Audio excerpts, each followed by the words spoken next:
Hi guys, this is Josh here. Your habits, small or big, play a vital role in structuring your financial lifestyle. In this video, I'm going to share with you 5 habits that changed my life.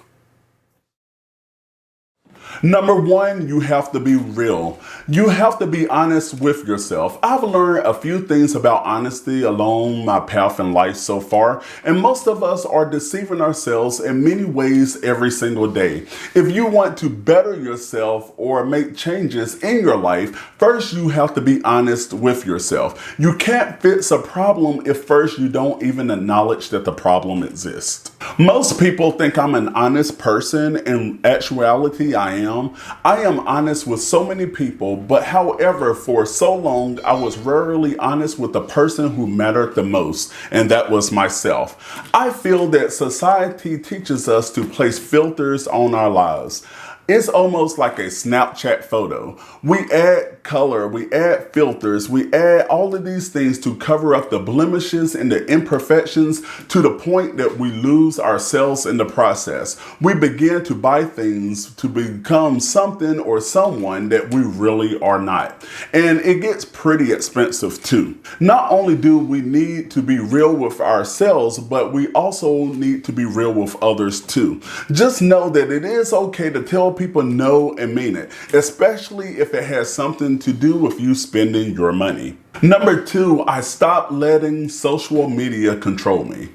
I remember when sites like Black Planet and MySpace cost me to spend more money. I used to see someone wearing a certain shirt or living a certain type of lifestyle, then I would go back out and buy similar clothes and similar products just to show them off to the world. I found myself paying more attention to how my friends were spending versus how they were saving. And it can be so easy to do. How many friends are posting about saving and investing versus how many are posting photos of their latest car, their latest house, and their latest vacations? Spending is not the enemy, but when we allow social pressures and other forces to lure us into spending beyond our means, that's the problem. After I found myself not being so into social media, I found myself naturally saving money and being more happier too, because whenever you're more happier, you're more productive. When you're more productive, you can attract more positive energy. And when you attract more positive energy, you tend to inspire people. And whenever you inspire people,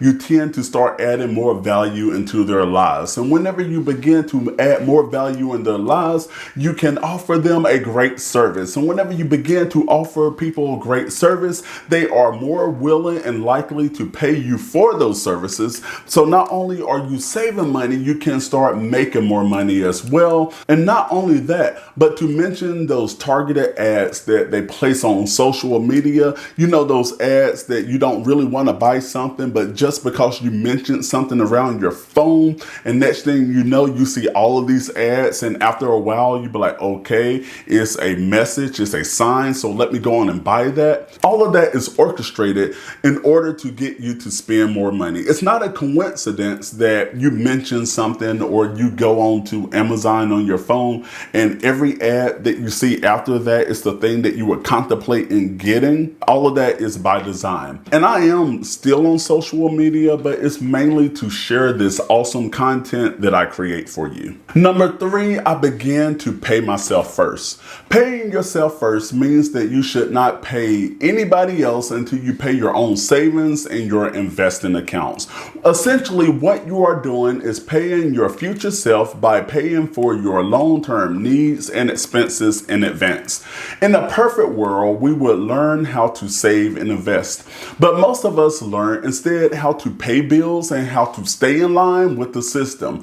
I still think today how differently my life would have been today if my school would have taught me the significance of saving and the concept of investing. I remember when I was working my first real job and I was making about $15,000 a year. And I told myself if I could only make $30,000, I would be set. I got a new job and I was making $44,321.32. And I know that because I didn't get a raise for the next 7 years. However, with that increase, it came an increase of lifestyle. And the more obligations I took on was the less money that I had available to build a healthy savings account or to start investing. I started to feel more at peace with my finances once I started saving and investing on a regular. Pay yourself first. Number 4, I started keeping a budget, or some people like to call it a spending plan. I like to think of my budget as my GPS to my finances, because whenever I go on a trip, I like to know where I'm going, why am I going, like who's going to be there. With your money, you shouldn't leave anything up to chance, since budgeting allows you to create a spending plan for your money. It ensures that you will always have enough of money for the things that you need and the things that are most important to you. A lot of people don't like to budget because they say a budget is restricting. However, Joel and Christy from the Long Run, Joel and Christy, I love it because they say, and I may be paraphrasing this, but they said that a budget is not telling yourself no, a budget is giving yourself permission to say yes. Number 5, pray and meditate. Meditation can give you a sense of calm. It can give you a sense of peace and balance that can benefit both your emotional well-being and your overall health. The emotional benefits of meditation can include gaining a new perspective on stressful situations, building skills to manage your stress, increase awareness, focusing on the present, reducing negativity and emotions, increasing your imagination and creativity, increasing patience and tolerance, which all of those will help you make better decisions. And whenever you're making better decisions, it will even trickle over to your finances. You have the ability to do amazing things, but first you have to have the right mindset, which I go over what that looks like in the top video right over there. Subscribe by clicking the icon right here, and I will see you in the next video.